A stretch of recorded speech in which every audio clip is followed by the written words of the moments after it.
This is BBC One. Now Inside Story looks at the devastating effect of the spread of AIDS into the heterosexual community. AIDS in the family.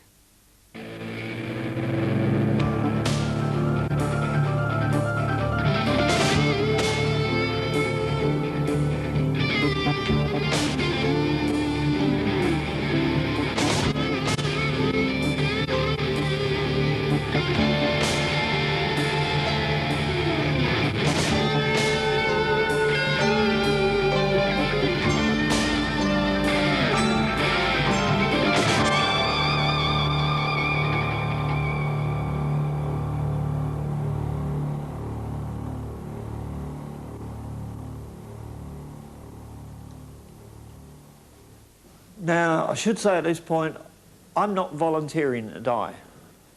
Anybody wants the job, let me have your name and address, you can have it. It's a thing that you're stuck with. Some people get very angry, they get very aggressive, and I can understand that.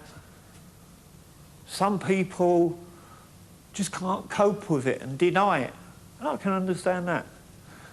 Me, I've decided, let's get on with living, whatever I've got. And I've beaten them on one date. In February '88, they said I had 18 months to live. You don't need to be a mathematician to realise I'm nearly 18 months past that. It's all guesswork. Some people last years. Some people last hours.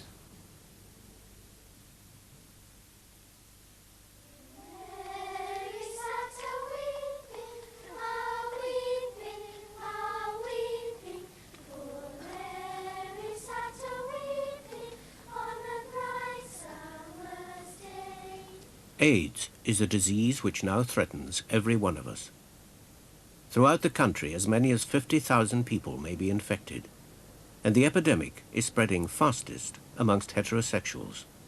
From husband to wife, wife to husband, mother to unborn child, teenager to teenager. AIDS is now a family problem. It could affect any one of us in any street, in any town.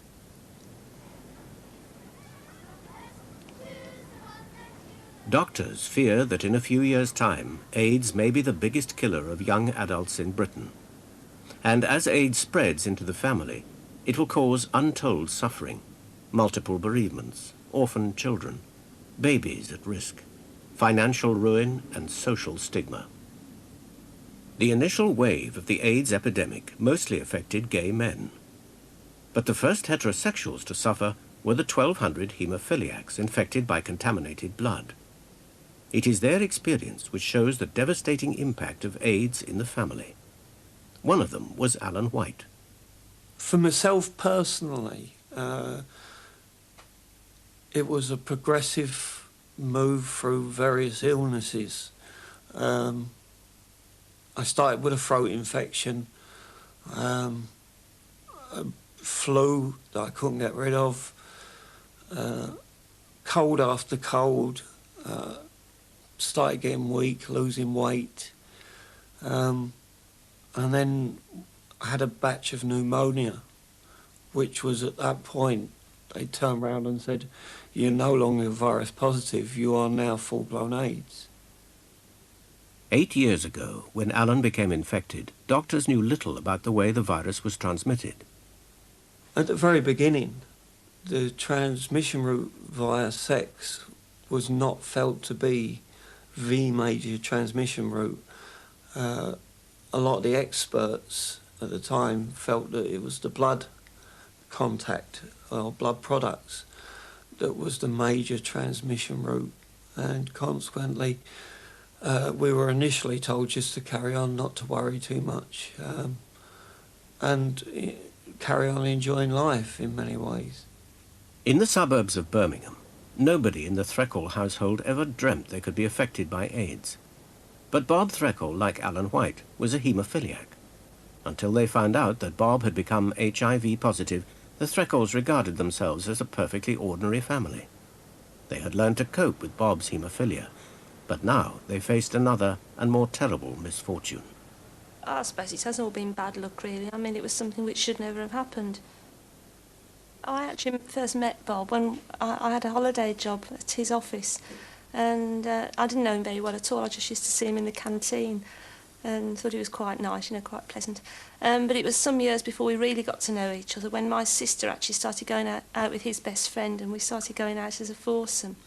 And then he became best man at my sister's wedding. I was chief bridesmaid, and then the inevitable happened, you know, just like the stories. And we got married and decided we wanted to start a family fairly soon, and had our little boy a couple of years after we got married. 83 was the date I was actually diagnosed HIV positive, in the sense that that's when I contacted it. But I wasn't told till 85, when I had a blood test, which the hospital confirmed was HIV. At that time, they couldn't really explain what would happen. The papers picked it up very quickly, and they were talking dramatically in terms of 2 years to 5 years life, and that was it. You know, you die from fungal pneumonia or whatever.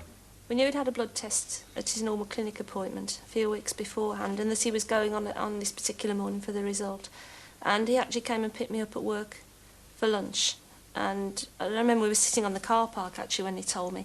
And he actually said, oh, yes, the test was positive. They don't really know what it means. They think that a very few people will go down with this disease called AIDS, but that I'll probably be all right. But they said that we're to use protected sex, and we're not to have a baby for 2 years. And that was the whole extent of the advice we were offered at the time. The thing is, with anything like this, you have to sort of accept it. You can't block it out, pretend it's never happened. You just have to deal with it. You can't change things by pretending it hasn't happened. Haemophiliacs were not the only people to suffer from contaminated blood in the early 80s. John Ray's wife, Mandy, was infected by a blood transfusion after childbirth. I first met Mandy in 1983 when I used to work night shift at the garage. She used to come in to the garage as a customer with a little laddie called Andrew. One of our friends had asked me if I would sort of ask her out because she was shy and she sort of wouldn't say anything. So I asked her out and things went on from there. I was 20 at the time, Mandy was 18. We decided to live together to start with. And we thought, well, seeing we already had Andrew, we might as well start a family. And we thought if we're going to start a family, we might as well get married. We got married in 1984. In January 1985, John was born. It had been a perfectly normal pregnancy. Andrew was, what, probably about 15 months old when I met Mandy.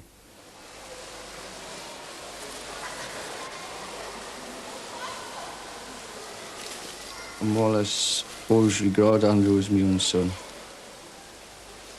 I changed his nappies and bathed him and fed him, clothed him and looked after him when he was ill and things like that. It seems like he's always been there, you know, and a lot of the time I forget that genetically he isn't my own son. After Andrew had been born in 1982, Mandy had been given 2 units of blood because of sort of difficulties during pregnancy. And one of the units of blood had HIV in it. And that's how Mandy contracted the virus.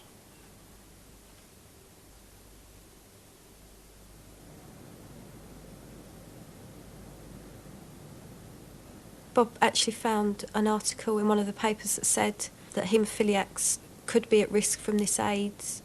We knew nothing about it, so we took the article up to the hospital, which was St Thomas's, and asked the director of haematology what it was all about. And I remember Bob actually saying to him, is this anything to worry about? And I was hoping and praying he was going to say, no, it's just sensationalism, but he was quite worried, the doctor. And he said, unfortunately, you should be worried.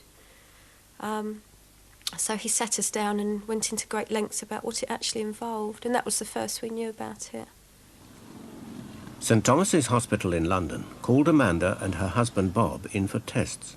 Doctors had now confirmed that haemophiliacs were at risk from contaminated blood products used in their treatment. They were also now certain that AIDS could be passed between sexual partners. They actually tested Bob's blood and they took a sample of mine and they said that they'd get back to us within a couple of weeks to let us know what the result was. We still wasn't very worried. Then we went up to the hospital and they said that they'd got the results of mine and Bob's. And unfortunately, the first time we got the results, they actually told Bob he was negative, and I was negative as well. But we'd have heard of a couple of other haemophiliacs that were positive, and I was very suspicious. I kept wondering to myself, how was he negative and the others were positive? So they checked again, and it was just a misprint. They had actually got his test wrong. He was positive, and fortunately I was negative.